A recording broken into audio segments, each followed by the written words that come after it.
If the test of a truly great book is that everyone feels compelled to pretend that they've read it, then few books stand taller than Edward Gibbon's The History of the Decline and Fall of the Roman Empire.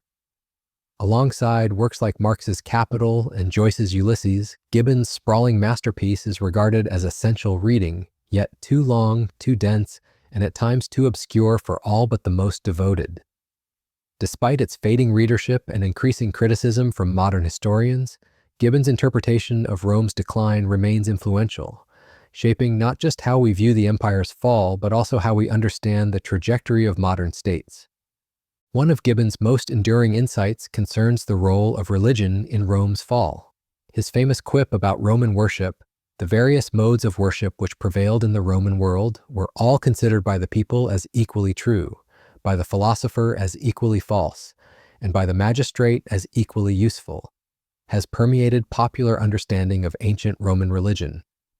This passage has framed the perception of Roman piety for centuries, fostering an image of a civilization where religious belief was a mere political tool, an empty spectacle maintained to pacify the masses. The idea of senators cynically manipulating omens and priests who cared more for their political standing than divine favor is an enduring one. But is it accurate? Before deconstructing this view, we must understand how it was shaped. For centuries, both Christian and secular historians have dismissed Roman religion as inherently hollow. Christian scholars saw it as a flawed precursor to a true and universal faith, while secular observers found comfort in elite skepticism, imagining an ancient society free from the constraints of dogma. Both perspectives, despite their ideological differences, converge on the claim that Romans didn't truly believe in their gods. Rituals, they argue, were performed for tradition's sake, not out of real faith. But does this hold up to scrutiny? Rethinking Roman belief. The modern misunderstanding of Roman religion stems from imposing monotheistic frameworks onto an ancient polytheistic system. In the Abrahamic tradition, belief is deeply personal. Faith is measured through private devotion, prayer, and adherence to moral teachings. Roman religion, by contrast, was fundamentally communal and transactional. Its rituals were public, its prayers were often formulaic, and its deities were seen less as intimate guides and more as cosmic forces to be appeased. This structure has led many to dismiss it as insincere, but such a judgment ignores the cultural conditioning that shaped Roman spirituality. For the Romans, piety was not about personal salvation, but about maintaining harmony between the gods and the state.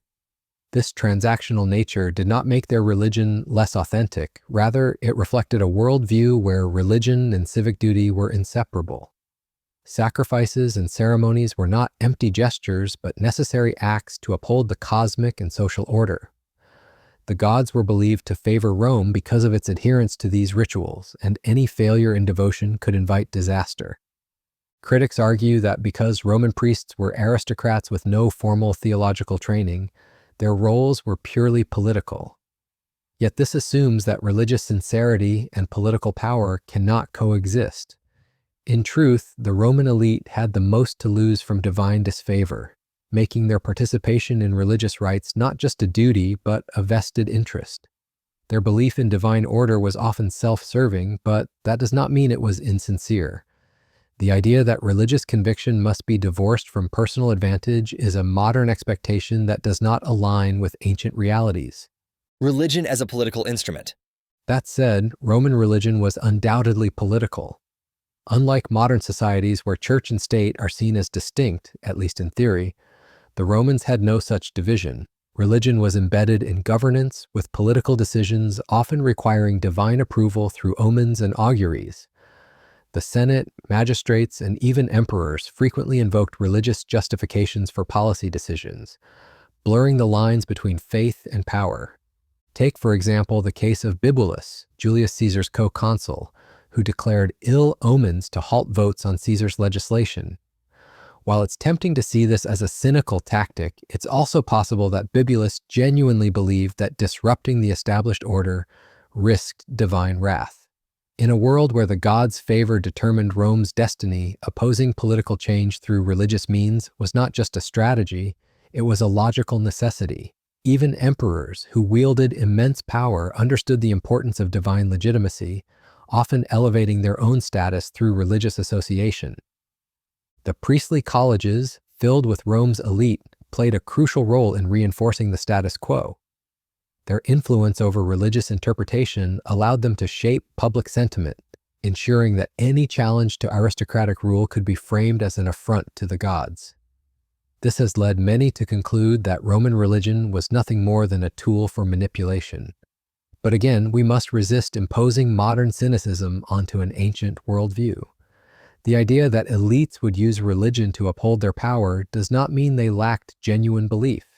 After all, even today, people often justify their privileges through ideological and spiritual frameworks. The beliefs of the common people.